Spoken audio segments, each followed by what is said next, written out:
Hello दोस्तों, स्वागत है आपका अपने YouTube channel best education x पर। तो दोस्तों, आज मैं आप लोगों के लिए एक पाठ योजना लाई हूँ। पाठ योजना फर्स्ट है। तो इसमें सबसे पहले दिनांक डालना है, कक्षा, विषय, उपविषय, प्रकरण, चक्र उधर और अवधि डालना है। विद्यालय का नाम, सामान्य उद्देश्य में 5 पॉइंट्स लिखने हैं। विशिष्ट उद्देश्य में ज्ञानात्मक उद्देश्य, बोधात्मक उद्देश्य, क्रियात्मक उद्देश्य। तो आगे बढ़ते हैं। सहायक सामग्री, पूर्व ज्ञान, विद्यार्थी को आयत के बारे में सामान्य जानकारी है। शिक्षण उद्देश्य एवं विशिष्टीकरण, छात्राध्यापिका क्रिया, विद्यार्थी अनुक्रिया, शिक्षण बिंदु। प्रस्तावना, विद्यार्थी के पूर्व ज्ञान नवीन ज्ञान से संबंध स्थापित करना।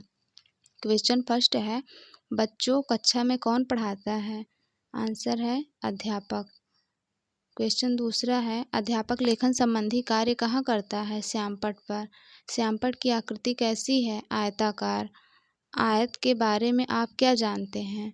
ये समस्यात्मक प्रश्न हो जाएगा। बच्चे यहाँ पर मौन हो जाएंगे, यही आपका प्रकरण हो जाएगा।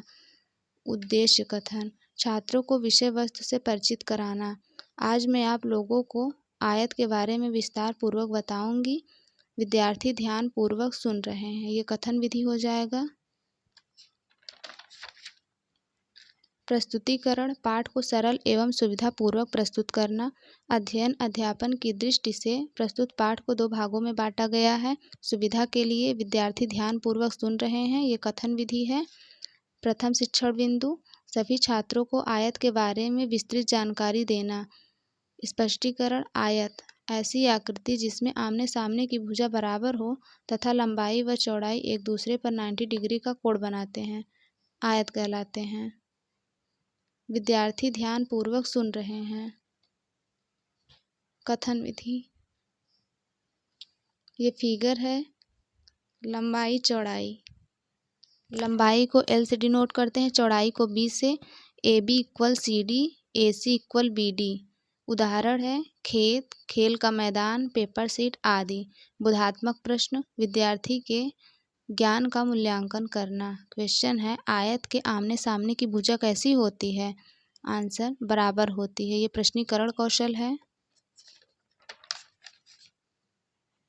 आयत में प्रत्येक कोण कितने अंश का होता है? 90 डिग्री का।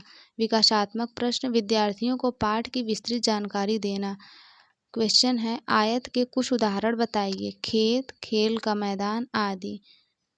आयत के परिमाप का सूत्र बताइए। ये समस्यात्मक प्रश्न हो जाएगा और यही आपका दूसरा प्रकरण निकल कर आ जाएगा।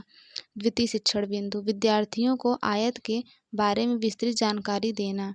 स्पष्टीकरण, आयत का परिमाप आयत के चारों भुजाओं की लंबाई के योगफल के बराबर होता है। विद्यार्थी ध्यान पूर्वक सुन रहे हैं, व्याख्या कौशल है। परिमाप L + L + B + B, 2L + 2B = 2 bracket में L + B।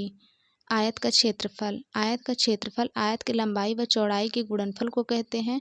आयत का क्षेत्रफल L × B, लंबाई गुणित चौड़ाई। तो आगे बढ़ते हैं। बोधात्मक प्रश्न, विद्यार्थियों के ज्ञान का मूल्यांकन करना। आयत के परिमाप का सूत्र बताइए।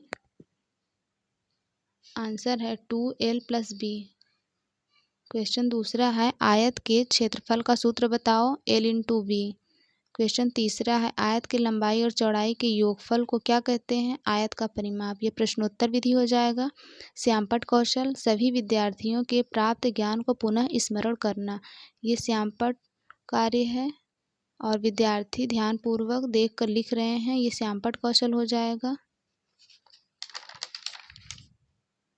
निरीक्षण कार्य, विद्यार्थी अपनी उत्तर पुस्तिका में श्यामपट्ट सारांश उतारेंगे। छात्राध्यापिका छात्रों को श्यामपट्ट का सारांश अपनी उत्तर पुस्तिका में साफ, सुंदर व शुद्ध शब्दों में उतारने का आदेश देगी और स्वयं घूम घूम कर कक्ष निरीक्षण करेगी। विद्यार्थी अपनी उत्तर पुस्तिका में श्यामपट्ट के सारांश उतार रहे हैं, ये निरीक्षण कार्य हो जाएगा। पुनरावृत्ति प्रश्न, विद्यार्थी संपूर्ण पाठ को एक साथ पुनः स्मरण करेंगे। आयत के आमने सामने की भुजा कैसी होती है? आंसर है बराबर होती है। क्वेश्चन दूसरा है, आयत के लंबाई व चौड़ाई के गुणनफल को क्या कहते हैं? आंसर है आयत का क्षेत्रफल। ये प्रश्नोत्तर विधि हो जाएगा। गृह कार्य में विद्यार्थी को ज्ञान के अभ्यास द्वारा सुदृढ़ करना, आयत किसे कहते हैं? क्वेश्चन दूसरा है, आयत की सभी भुजाएं कितनी डिग्री का होता है? क्वेश्चन तीसरा है, आयत के क्षेत्रफल का सूत्र बताइए। विद्यार्थी गृह कार्य उत्तर पुस्तिका में उतार रहे हैं। ये अभ्यास विधि है। तो दोस्तों, पहला पाठ योजना कंप्लीट हुआ। Thank you for watching my video. ऐसे ही वीडियो पाने के लिए चैनल को लाइक और सब्सक्राइब करें। Thank you.